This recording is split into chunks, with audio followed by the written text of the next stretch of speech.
શ્રી વરાહ મહાપુરાણની કથાને આગળ વધારીએ. ભાગ 22મો. હિમાલયના ઉત્તર ભાગમાં પુષ્યભદ્રા નામની પવિત્ર નદી આવેલી છે. તેના કાંઠા પર ચિત્રશિલા નામની એક દિવ્ય શિલા છે. તેની પાસે ભદ્ર નામનું એક મહાન વટવૃક્ષ છે. ત્યાં રહીને મહાતપસ્વી સત્યતપા ઋષિ તપ કરતા હતા. એક સમયે કુહાડીથી સમિધાઓ કાપતા તેમની ડાબી તર્જની આંગળી કપાઈ ગઈ. આંગળી કપાયા પછી તે ચૂર્ણ થઈને તેની ભસ્મ બની ગઈ. પરંતુ કપાયેલી આંગળીમાંથી લોહી, માંસ કે મજા આમાંનું કશું જ નીકળતું દેખાયું નહીં અને તે પૂર્વવત સંધાઈ ગઈ. તે ભદ્ર નામના વટવૃક્ષમાં એક કિન્નર યુગલ રહેતું હતું. રાતે સૂતેલા તે યુગલે ઋષિ વિશે તે મહાન ચમત્કાર જોયો.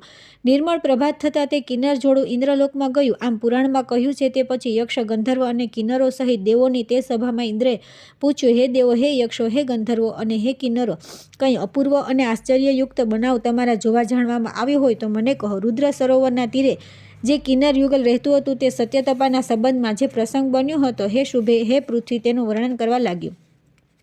હિમાલય પર્વત પર આવેલી પુષ્યભદ્રા નદીના પવિત્ર તટ પર એક મહાન આશ્ચર્ય અમારા જોવામાં આવ્યું છે. આમ બોલીને સત્યતપાની આંગળી કપાયાની તથા તેની ભસ્મ થયાની સર્વ વાત ઇન્દ્રને કહી.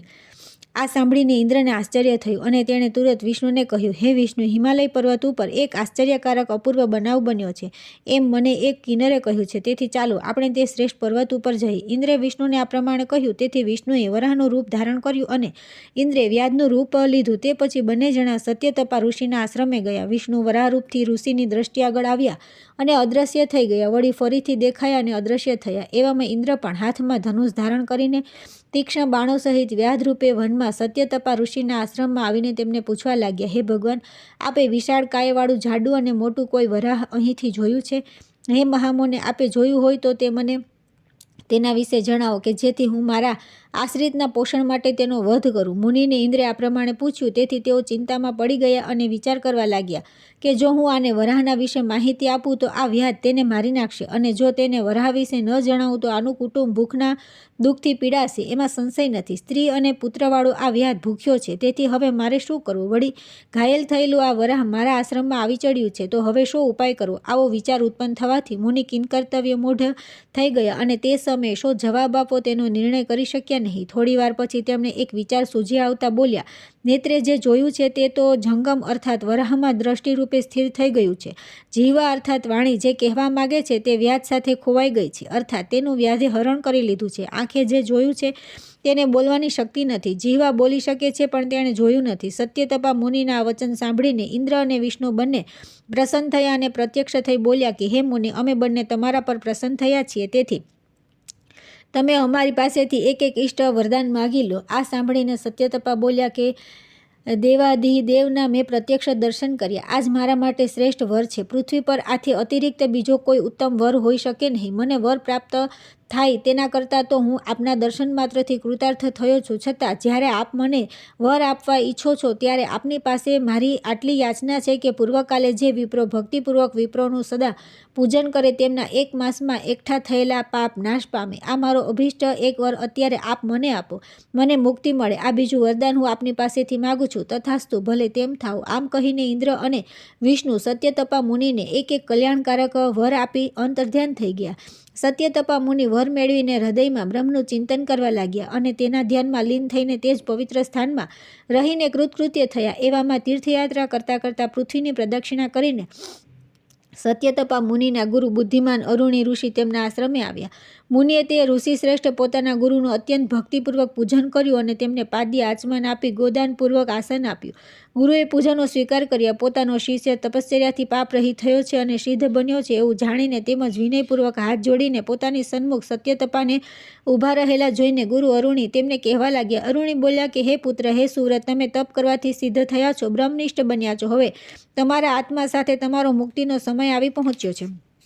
તેથી હે પુત્રો, ઉઠો, ઊભા થાઓ, મારી સાથે ચાલો અને પરમપદને પ્રાપ્ત કરો કે જ્યાં ગયા પછી પુનર્જન્મ થતો નથી. આ વાતમાં સંશય નથી. ગુરુ અરુણીએ પોતાના શિષ્ય સત્યતપાને આ પ્રમાણે કહ્યું અને તે ગુરુ તથા શિષ્ય બંને જણાએ ભગવાન નારાયણનું ધ્યાન કર્યું અને તેમના સ્વરૂપમાં તેઓ લય પામ્યા. જે માણસ આ પૂર્વાધ્યાયના કેવળ પા ભાગનું પણ શ્રવણ કરે છે અથવા વિસ્તારપૂર્વક કોઈને શ્રવણ કરાવે છે તે માણસ ઇષ્ટગતિને પામે છે. ત્યાર પછી આવે છે અધ્યાય 99મો, તિલધેનુ મહાત્મ્ય. પૃથ્વી બોલી, અવ્યક્ત જન્મા બ્રહ્માના શરીરમાંથી નીકળીને જે માયાએ 8 ભુજાવાળી ગાયત્રીનું રૂપ ધારણ કર્યું હતું તે માયારૂપ દેવીએ ચૈત્ર નામના અસુર સાથે યુદ્ધ કર્યું. બ્રહ્માની પ્રેરણાથી દેવોનું કાર્ય કરવા માટે મહિષ નામના અસુરનો વધ કરનારા એ જ દેવી નંદા નામથી વિખ્યાત છે. તો પછી હે દેવ, બ્રહ્માના શરીરમાંથી ઉત્પન્ન થયેલ માયારૂપ એ દેવીને વૈષ્ણવી સાથી કહી છે, તેનું કારણ આપ મને કહો. શ્રી વરાહ બોલ્યા કે શંકરને અત્યંત પ્રિય અને જગતનું હિત કરનારા આ ગંગા દેવીએ ઘણા સ્થળો પર પોતાનો પ્રભાવ પૂરતા પ્રમાણમાં દેખાડ્યો છે. અર્થાત જ્ઞાનીજન પોતાનું સ્થાન ક્યાં છે તે જાણતો હોય છે. સ્વયંભૂ મન્વંતરમાં વૈષ્ણવી દેવી મહિષ નામના દૈત્યનો મંદરાચળ પર વધ કર્યો હતો અને તે પછી મહાબળવાન અને પરાક્રમી ચૈત્રાસુરનો વિંધ્યાચળ પર નિંદા દેવીએ વધ કર્યો. આનું તાત્પર્ય એ છે કે જ્ઞાનશક્તિ રૂપ વૈષ્ણવી દેવીએ મૂર્તિમાન અજ્ઞાન એવા મહિષનો વિનાશ કર્યો અને તેથી એમ સિદ્ધ થાય છે કે અજ્ઞાન ઉપર જ્ઞાન વિજય મેળવે છે. આ વિશે શંકા નથી. અજ્ઞાન સ્વરૂપ મહિષાસુરનો ઇતિહાસ આ પ્રમાણે કહેવામાં આવ્યો છે. જ્યારે અમૂર્ત એવું સચ્ચિત આનંદરૂપ જ્ઞાન સદા હૃદયમાં પરમાત્મા સ્વરૂપે પ્રકાશિત હોય છે, અર્થાત જ્ઞાનરૂપ દેવી હૃદયરૂપ ગુહામાં નિવાસ કરીને રહેલા હોય છે. હૃદયરૂપી આકાશમાં જ્ઞાનનો પ્રકાશ થવાથી અજ્ઞાન અંધકાર તરત નાશ પામી જાય છે. આમ વેદો તથા જ્ઞાનીજનો કહે છે. હવે હે દેવી, પુત્ર પૌત્રાદિ સંપત્તિ આપનાર અને 5 પાતકોનો વિનાશ કરનારા દેવાધિદેવ વિષ્ણુના પૂજન વિશે સાંભળો. આ જન્મમાં જે માણસ લક્ષ્મી વિનાનો અર્થાત નિર્ધન, દરિદ્ર અને પુત્ર રહિત હોય તેમજ કોઢ વગેરે રોગોથી પીડાયેલો હોય તે માણસ લક્ષ્મી સહિત ભગવાન વિષ્ણુનું પૂજન કરવાથી સર્વ પ્રકારના રોગોથી શીઘ્ર મુક્ત થાય છે અને દીર્ઘાયુષ્ય, ધન સંપત્તિ તથા પુત્રાદિનું સુખ પ્રાપ્ત કરે છે. હે દેવી, હે પૃથ્વી, મંત્રથી મૂર્તિમાન થયેલા સ્વયંભૂ ભગવાન નારાયણના લક્ષ્મી સહિત જે માણસ તેમના મંડળાદિ સ્થાપના વિધિપૂર્વક દર્શન કરીને તેમનું આચાર્ય દ્વારા પૂજન કરે છે તે સર્વ પ્રકારનું સુખ મેળવે છે. ભગવાન વિષ્ણુનું પૂજન કરીને ખાસ કરીને કાર્તિક શુક્લ દ્વાદશીના દિવસે કરવું અથવા તો 12 માસની શુક્લ પક્ષની બધી દ્વાદશી તિથિ એમાં સૂર્યનું એક રાશિમાંથી બીજી રાશિમાં સંક્રમણ થતું હોય તે સૂર્યની સંક્રાંતિના દિવસે ચંદ્ર અને સૂર્યના ગ્રહણ સમયે આચાર્ય દ્વારા પૂજન કરીને હે દેવી, હે કલ્યાણી, હે પૃથ્વી, જે માણસ ભગવાનના દર્શન કરે છે તેના પર ભગવાન વિષ્ણુ તથા સર્વદેવો શીઘ્ર પ્રસન્ન થાય છે અને તેના પાપોનો નાશ થાય છે. એમાં શંકા નથી. ભગવાન વિષ્ણુનું 1 વર્ષ સુધી પૂજન કરવા માટે તૈયાર થયેલા બ્રાહ્મણ, ક્ષત્રિય અને વૈશ્ય જ્ઞાતિના ભક્ત યજમાનોનું અને તેમની ક્રિયાઓની પવિત્રતાનું આચાર્ય પરીક્ષણ કરવું અને તેમના સંપર્કમાં આવી કર્માચાર્ય તેમની યોગ્યતા હૃદયથી જાણી લઈને ભગવાન વિષ્ણુનું પૂજન કરવાનો નિશ્ચય કરવો. ભક્ત યજમાનોએ પણ ગુરુ અર્થાત આચાર્યને પરમેશ્વર તુલ્ય જાણીને 1 વર્ષ પર્યંત વિષ્ણુની જેમ ગુરુની નિષ્ઠાપૂર્વક સેવા કરવી. 1 વર્ષ પૂરું થયા પછી યજમાને ગુરુને દક્ષિણા આપીને પ્રસન્ન કરવા. પછી તેમની પ્રાર્થના કરતા કહેવું કે હે ભગવાન, હે ગુરુ, અમે આપની કૃપાથી સંસાર સાગરને તરી જવા ઈચ્છીએ છીએ. તપરૂપી ધનવાળા હે ગુરુ, સવિશેષ અમે આ લોકની લક્ષ્મી પ્રાપ્ત કરવા ઈચ્છીએ છીએ. આ પ્રમાણે બુદ્ધિમાન માણસે ગુરુની વિષ્ણુની જેમ પ્રથમ પૂજન કરવું જોઈએ. પોતાના ભક્ત યજમાનો દ્વારા પૂજાયા પછી ગુરુએ યજમાનો સાથે ક્ષીર વૃક્ષમાંથી કાર્તિક શુક્લ દશમીના દિવસે દાંતણ કાપી તેના વડે મોક્ષ શુદ્ધિ કરવી અને તે પછી દેવના મંડળ સ્થાપનની સમીપમાં બધાએ શયન કરવું. યજમાને નિંદ્રાવસ્થામાં જે સ્વપ્ન જોયું હોય તેની વિગત ગુરુને કહી સંભળાવી. સ્વપ્નના આધારે ગુરુએ તેના શુભ તથા અશુભ લક્ષણો જાણી લેવા. તે પછી એકાદશીના દિવસે ઉપવાસ કરવો અને સ્નાન કરીને દેવાલયમાં જવું અને દેવના દર્શન કરવા.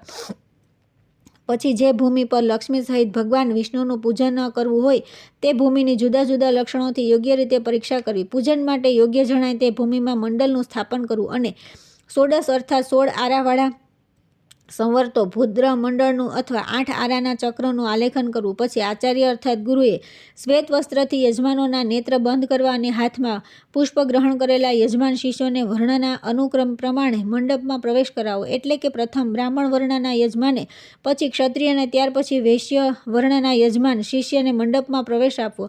9 આરાનું મંડળ આલેખતા પૂર્વ દિશામાં લોકપાલો સાથે ઇન્દ્રનું પૂજન કરવું. અગ્નિકોણમાં અગ્નિનું પૂજન કરવું. આ પ્રમાણેના ક્રમથી દક્ષિણ દિશામાં યમનું, નૈઋત્ય કોણમાં નિરુતિનું, પશ્ચિમ દિશામાં વરુણનું, વાયવ્ય કોણમાં વાયુનું, ઉત્તર દિશામાં કુબેરનું અને ઈશાન કોણમાં રુદ્રનું પૂજન કરવું. આ પ્રમાણે સર્વ દિશાઓમાં રહેલા દેવોનું વિધિપૂર્વક પૂજન કર્યા પછી મંડળના મધ્ય ભાગમાં ભગવાન વિષ્ણુને સ્થાપી તેમનું પૂજન કરવું. એવી જ રીતે ફરીથી 9 દળવાળા તે મંડળમાં પૂર્વ દિશાના પત્ર પર બળદેવનું પૂજન કરવું. દક્ષિણ દિશામાં પ્રદ્યુમ્નનું, પશ્ચિમ દિશામાં અનિરુદ્ધનું તથા ઉત્તર દિશામાં સર્વ પાતકોનો નાશ કરનાર અને શાંતિ આપનાર વાસુદેવ અર્થાત કૃષ્ણનું પૂજન કરવું. તે દળમાંના ઈશાન કોણમાં શંખ મૂકવું, અગ્નિકોણમાં ચક્ર મૂકવું, દક્ષિણ દિશામાં ગદા મૂકવી અને વાયવ્ય કોણમાં પદ્મ મૂકી એ સર્વનું પૂજન કરવું. એ દળમાંના જ ઈશાન કોણમાં મૂસળ મૂકીને તેનું પૂજન કરવું. દક્ષિણ દિશામાં ગરુડનું સ્થાપન કરવું અને મંડળના મધ્ય ભાગમાં સ્થાપેલ દેવાધિદેવ ભગવાન વિષ્ણુની ડાબી બાજુએ લક્ષ્મીની સ્થાપના કરવી. ભગવાનની આગળ ધનુષ, ખડગ, શ્રીવત્સ તથા કૌસ્તુભ મૂકવાને આ પ્રમાણે 9 દળવાળા મંડળની રચના કર્યા પછી ભગવાન જનાર્દન વિષ્ણુની વિધિપૂર્વક પૂજા કરવી. એ 9 દળવાળા મંડળની સર્વ દિશાઓમાં જળ ભરેલા 8 કુંભ મૂકવા અને 9મો જળપૂર્ણ વૈષ્ણવ કુંભ મૂક્યો. મુક્તિની ઈચ્છાવાળા યજમાનને આચાર્ય વૈષ્ણવ કુંભમાંના જળથી સ્નાન કરાવવું. લક્ષ્મીની કામનાવાળાને પૂર્વ દિશામાં મૂકેલા ઇન્દ્રઘંટમાંના જળથી સ્નાન કરાવવું. સમૃદ્ધિની ઈચ્છાવાળાને અગ્નિકોણમાં મૂકેલા ઘડામાંના જળથી સ્નાન કરાવવું. મૃત્યુ પછી વિજય મેળવવાની ઈચ્છાવાળા યજમાનને દક્ષિણ દિશામાં મૂકેલા ઘડાના જળથી સ્નાન કરાવવું. દુષ્ટોનો વિનાશ કરવા માટે નૈઋત્ય કોણમાં મૂકેલા ઘડામાંના જળથી સ્નાન કરાવવું. શાંતિ પ્રાપ્ત કરવા માટે પશ્ચિમ દિશામાંના કુંભમાં રહેલા જળથી સ્નાન કરાવવું. પાપનો નાશ થવા માટે વાયવ્ય કોણમાં ઘડાના જળથી સ્નાન કરાવવું. ધન સંપત્તિની કામનાવાળા યજમાનને ઉત્તર દિશામાંના કુંભમાંના જળથી અને જ્ઞાન પ્રાપ્તિ માટે તથા લોકપાલનું સ્થાન મેળવવાની ઈચ્છા ધરાવનાર યજમાનને ઈશાન કોણમાં મૂકેલા રુદ્ર ઘટમાંના જળથી સ્નાન કરાવવું. આ પ્રમાણે એક ઘડામાંના જળથી સ્નાન કરનારો માણસ સર્વ પાપથી મુક્ત થાય છે. તેને અવિચ્છિન્ન જ્ઞાન અને લક્ષ્મી પ્રાપ્ત થાય છે. તો પછી 9 ઘડાઓમાંના જળથી સ્નાન કરનાર માણસને ભલા શું પ્રાપ્ત ન થાય, અર્થાત સર્વ કંઈ પ્રાપ્ત થાય એમાં શંકા નથી. 9 ઘડામાંના જળથી સ્નાન કરનારો માણસ વિષ્ણુ સમાન થાય છે અથવા શીઘ્ર રાજા બને છે અથવા તો સર્વ દિશાઓમાં ક્રમવાર પ્રત્યેક દિશાના અધિપતિઓનું અર્થાત લોકપાલોનું પોતપોતાના શાસ્ત્રમાં કહેલા વિધિ વિધાન અનુસાર યોગ્ય રીતે પૂજન કરવું. આ પ્રમાણે દેવો અને લોકપાલોનું પ્રસન્નચિત્તથી પૂજન કર્યા પછી ગુરુએ યજમાન શિષ્યોને તેમના આચાર્ય કર્તવ્યનું શ્રવણ કરાવવું. આચાર્ય આચારનો ઉપદેશ આપ્યા પછી હોમ કરાવો. તે સમયે ઓમ નમો ભગવતે સ્વરૂપિણે હુમ ફટ સ્વાહા આ મંત્ર ભણીને યજમાને પ્રજ્વલિત અગ્નિમાં હોમ કરવો. દેવાધિદેવ ભગવાન વિષ્ણુની સમીપમાં આ 16 મંત્ર ભણીને ગર્ભધાનાદિ ક્રિયા સમયે પણ પ્રજ્વલિત અગ્નિમાં 3 આહુતિ આપી હોમ કરવો. હોમ કર્યા પછી દીક્ષિત યજમાને આચાર્યને દક્ષિણા આપવી. યજમાન જો રાજા સમાન સાધન સંપન્ન હોય તો તેણે હાથી, ઘોડા, રથ, સુવર્ણ અને ગ્રામ આદિ આચાર્યને દક્ષિણામાં આપવા. જો તેની શક્તિ મધ્યમ પ્રકારની હોય તો મધ્યમ પ્રકારની દક્ષિણા આપવી. હે ધરે, હે પૃથ્વી, આ પ્રમાણે ભગવાનનું પૂજન કરી તેના અંતમાં દાન દક્ષિણા આપવાથી જે પુણ્ય મળે છે તેનું મહાત્મ્ય 100 વર્ષ સુધી કહેવામાં આવે તો પણ તે પૂરેપૂરું કહી શકાય નહીં. વિષ્ણુનું પૂજન કરવા માટે દીક્ષિત થયેલ યજમાને જો ફરીથી દીક્ષિત થઈ અર્થાત પુરાણ સાંભળવા માટેનો નિયમ લઈને વરાહપુરાણનું શ્રવણ કરે તો તેનાથી શ્રવણાદિથી વેદો, પુરાણો, પ્રણવ તથા બીજ સહિત સર્વ મંત્રો પુષ્કર તીર્થમાં ત્રિવેણી સંગમના ધામરૂપ પ્રયાગમાં અને ગંગા તથા સાગરના સંગમ સ્થાનમાં ભણવાથી અને જપ કરવાથી થતા પુણ્ય જેવું પુણ્ય ફળ તેને મળે છે. દેવાલયમાં, કુરુક્ષેત્રમાં સવિશેષ, વારાણસીમાં ગ્રહણ સમયે, વિષુવવૃત્ત ઉપર સૂર્યના સંક્રમણના દિવસે વેદપાઠ તથા ઈષ્ટ મંત્રનો જપ કરવાથી જે પુણ્ય પ્રાપ્ત થાય છે તેનાથી બમણું ફળ વરાહપુરાણ સાંભળવા માટે દીક્ષિત થયેલા માણસને મળે છે. દેવતાઓ પણ તપ કરીને આવું વિચારતા હોય છે અને બોલતા હોય છે, ભારત વર્ષમાં અમારો જન્મ ક્યારે સફળ થશે? હે પૃથ્વી, અમે પુરાણ સાંભળવાનો નિયમ લઈને વરાહપુરાણ ક્યારે સાંભળીશું? 16 કળાવાળા જીવને ધારણ કરનાર દેહનો ત્યાગ કરીને અમે ભગવાન વરાહના પરમપદને ક્યારે પ્રાપ્ત થઈશું? ભગવાને પરમપદ ધામને મેળવ્યા પછી ફરીથી જન્મ થતો નથી, એને અમે ક્યારે પામીશું? આ પ્રમાણે દેવતાઓ મનમાં વિચાર કરતા રહીને બોલતા હોય છે. આ સંબંધમાં વશિષ્ઠ ઋષિ અને શ્વેત રાજા વચ્ચે થયેલો સંવાદ પ્રાચીન ઇતિહાસના દ્રષ્ટાંત રૂપે અહીં આપવામાં આવેલો છે. ઈલાવૃત વર્ષમાં શ્વેત નામનો એક મહાન તપસ્વી રાજા હતો. તે અતિ યશસ્વી રાજા શ્વેતને સ્વર્ગમાં સ્થાન મળ્યું હતું. હે પૃથ્વી, વનમાંના પલ્લવોવાળા સર્વ વૃક્ષો સહિત સકલ પૃથ્વીનું દાન કરવાની ઈચ્છાથી તપના નિધિરૂપ પોતાના પુરોહિત વશિષ્ઠ ઋષિને કહેવા લાગ્યો કે હે ભગવાન, હું બ્રાહ્મણોને પૃથ્વીનું દાન કરવા ઈચ્છું છું, તેથી આપ મને તે માટે આજ્ઞા આપો. આથી વશિષ્ઠે તે શ્રેષ્ઠ રાજાને કહ્યું કે હે રાજા, સર્વ સમયે સુખ આપનારા અન્નનું તમે દાન કરો. અન્નનું દાન કર્યા પછી પૃથ્વી ઉપર કઈ વસ્તુનું દાન થયું ગણાતું નથી, અર્થાત અન્નનું દાન આપ્યા પછી સર્વ વસ્તુનું દાન થઈ જાય છે. સર્વ દાનોમાં અન્નનું દાન શ્રેષ્ઠ છે. અન્નથી સર્વ પ્રાણીઓ ઉત્પન્ન થાય છે અને અન્નથી જ વૃદ્ધિ પામે છે, તેથી તમે પ્રયત્નપૂર્વક અન્નનું દાન કરો.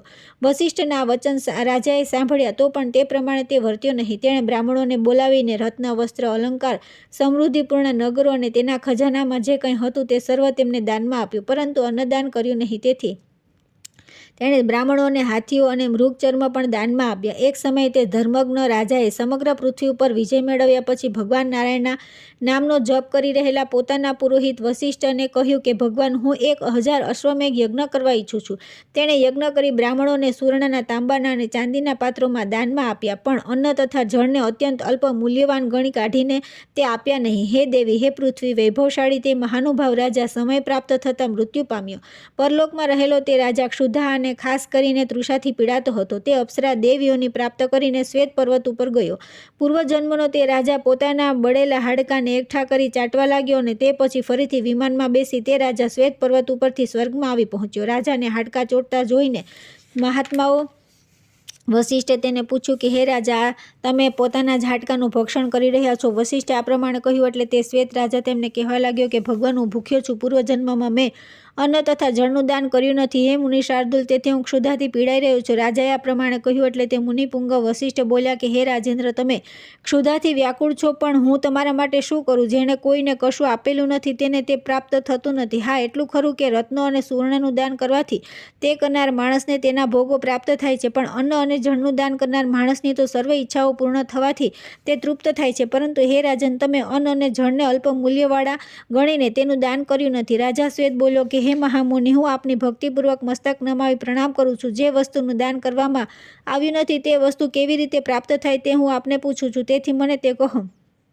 વસિષ્ઠ બોલ્યા કે હે નિષ્પાપ રાજા, એ પ્રાપ્ત કરવાનો એક ઉપાય છે, તે હું તમને કહું છું, તે સાંભળો. કલ્પના આદિકાળમાં વિનિતાશ્વ નામનો એક અત્યંત પ્રખ્યાત રાજા થયો હતો. તેણે સર્વમેધ નામનો એક યજ્ઞ કર્યો હતો અને તે યજ્ઞમાં તેણે બ્રાહ્મણોને ગાયો, હાથીઓ અને ધનનું દાન આપ્યું હતું. પરંતુ તેણે પણ તમારી પેઠે અન્નને અત્યંત અલ્પ મૂલ્યનું માની તેનું દાન કર્યું ન હતું. ત્યાર પછી કેટલોક કાળ ગયા પછી ગંગાના જળમાં તેનું મૃત્યુ થયું. દાનના પુણ્યથી તે સાર્વભૌમ સર્વશ્રેષ્ઠ વિનિતાશ્વ રાજા તમારી પેઠે સ્વર્ગમાં ગયો. તે પણ ક્ષુધાતુર થઈને સૂર્ય સમાન તેજસ્વી એક વિમાનમાં બેસી દેવતાની પેઠે મૃત્યુલોકમાં ગંગા નદીના તીરે આવેલા નલ પર્વત ઉપર ગયો. ત્યાં ક્ષુધાથી પીડાયેલા તેણે પોતાનું કલેવર જોયું અને યજ્ઞ કરાવનાર પોતાના પુરોહિતને પણ ત્યાં જોઈને રાજાએ તેને પૂછ્યું કે હે પુરોહિત, મને ક્ષુધા લાગી છે અને તેથી હું વ્યાકુળ થયો છું. તેનું કારણ શું છે? એનું નિવારણ કેવી રીતે થાય તે મને કહો. એટલે પુરોહિત બોલ્યા કે હે રાજન, આપ તિલધેનુ, જલધેનુ, ધ્રુતધેનુ અને ધેનુના જેટલા વજનની રસધેનુ અર્થાત મધનું દાન શીઘ્ર કરો તો આપની ક્ષુધા નિવૃત્ત થશે. એટલું જ નહીં, પણ સૂર્ય અને ચંદ્રમા વિદ્યમાન હશે ત્યાં સુધી આપને ક્ષુધા પીડિત કરશે નહીં. પુરોહિતે આ પ્રમાણે કહ્યું એટલે વિનિતાશ્વ રાજાએ ફરીથી તેને પૂછ્યું. વિનિતાશ્વ બોલ્યા કે હે બ્રહ્મન, પોતાના કાર્યમાં વિજય પ્રાપ્ત કરવાની ઈચ્છા ધરાવનાર પુરુષે તિલધેનુનું દાન કેવી રીતે કરવું અને તેનું સ્વર્ગનું સુખ કેવી રીતે પ્રાપ્ત થાય તે હું આપને પૂછું છું. તેથી હે વિપ્રવર્ય, આપ તે મને કહો. પુરોહિત બોલ્યા કે હે નરાધીપ, તિલધેનું દાન કરવાથી વિધાન આપ સાંભળો. 4 કુડવનો એક પ્રસ્થ થાય છે. તેથી 16 પ્રસ્થ તલની ગાય બનાવી અને 4 પ્રસ્થનું વાછરડું બનાવો. અર્થાત 16 પ્રસ્થ તલની ગાય અને 4 પ્રસ્થ તલનું વાછરડું બનાવવા માટે જણાવેલ વજનના તલ ભૂમિ પર પાથરી તેમાંથી ગાય અને વાછરડાની આકૃતિ બનાવી. ગાયની નાસિકા બનાવવા માટે નાસિકાના સ્થાને સુગંધી દ્રવ્ય અબીલ તથા સુખડનો ઉપયોગ કરવો. જીહવા ગોળની બનાવી તેથી પૃચ્છ ઘંટડીઓના આકારથી ભૂષિત કરવું. આ પ્રકારની ગાય બનાવી. તેના શિંગડા સુવર્ણના કરવા અને ખરીઓ ચાંદીની બનાવી. દૂધ દોહવા માટે તેની બાજુમાં કાંસાનું પાત્ર મૂકવું અને તેનું પૂજન કરી તે ગાય બ્રાહ્મણને હે નરાધીપ શીઘ્ર દાનમાં આપી દેવી. સમૃદ્ધિ આપનાર તે પવિત્ર ગાય અને વાછરડાને કાળું મૃગ ચર્મ ઓઢાડવું. સર્વરત્નોથી વિભૂષિત અને સર્વ ઔષધિઓથી યુક્ત તે ગાયને ગળે દોરડું બાંધી મંત્રોથી તેનું પૂજન કરી તે પવિત્ર ગાયનું દાન કરવાથી ગાયનું દાન કરતી વખતે તેની પ્રાર્થના કરવી અને કહેવું કે હે બ્રાહ્મણોને દાનમાં આપેલી હે તિલધેનુ, તમારી કૃપાથી મને અન્ન તથા બીજા સર્વ પ્રકારના જળ વગેરેનું પાન અને બીજા રસ પ્રાપ્ત થાવ.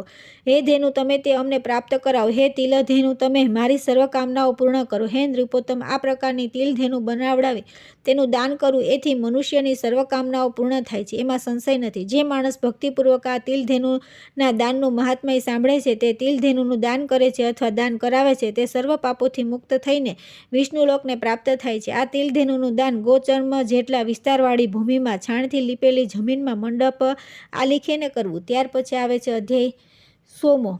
જલધેનુનો દાન વિધિ. પુરોહિત હોતા બોલ્યા કે હે રાજેન્દ્ર, હવે જલધેનુના દાનનો વિધિ કહું છું. પવિત્ર દિવસે ગોચર્મ પ્રમાણે 150 સમ ચોરસ હાથ ભૂમિને છાણથી લીપી જળથી ભરેલા કુંભની સ્થાપના કરવી. તે કળશમાં કપૂર, અગરુ અને ચંદન આદિ સુગંધિત દ્રવ્યો નાખવા. તે સુવાસિત જળવાળા કળશમાં ગાયની ભાવના કરવી. એવો જ એક બીજો કળશ ભાતના પુષ્પોની વેણીઓથી યુક્ત હોય તેના પર દુર્વાના અંકુરો પાથરી તેને માળાઓથી શણગારો. તેમાં પંચરત્ન નાખવા. કળશના જળમાં સુગંધી વાળો કઠ પર્વતની રેતી, આંબળા, સરસવ અને સર્વધાન્ય પણ નાખવા. 4 દિશાઓમાં 4 પાત્ર મૂકવા. તેમાંના એક પાત્રમાં ઘી પૂરવું, બીજામાં દહીં, ત્રીજામાં મધ અને ચોથા પાત્રમાં સાકર અને ઘી ભરવા. ગાયનું મુખ સુવર્ણનું બનાવવું. તેના શિંગડા કૃષ્ણ અને રક્તવર્ણના બનાવવા. તેના કાન વડ અથવા પીપળાના બનાવવા. પાંદડા બનાવવા તથા આંખો મુક્તાફળ અર્થાત મોતીની બનાવી. પીઠ તાંબાની બનાવી તેને દોહવા માટે કાંસાનું પાત્ર મૂકવું. તે ગાય દર્ભરૂપી રૂવાટી વાળી કરવી. તેની પૂંછ સૂતરની બનાવી અને કાળા વર્ણની ઘંટડીઓથી વિભૂષિત કરવી. એની સાસના અર્થાત ગોળડી પુષ્પોની માળાની બનાવી. મુખ ગોળનું કરવું અને દાંત છીપના બનાવવા. જીભ સાકરની બનાવી અને સ્તન માખણના બનાવવા. એના પગ શેરડીના સાંઠાના બનાવવા અને એ ગાયને ગંધ અને પુષ્પોથી સુશોભિત કરવી.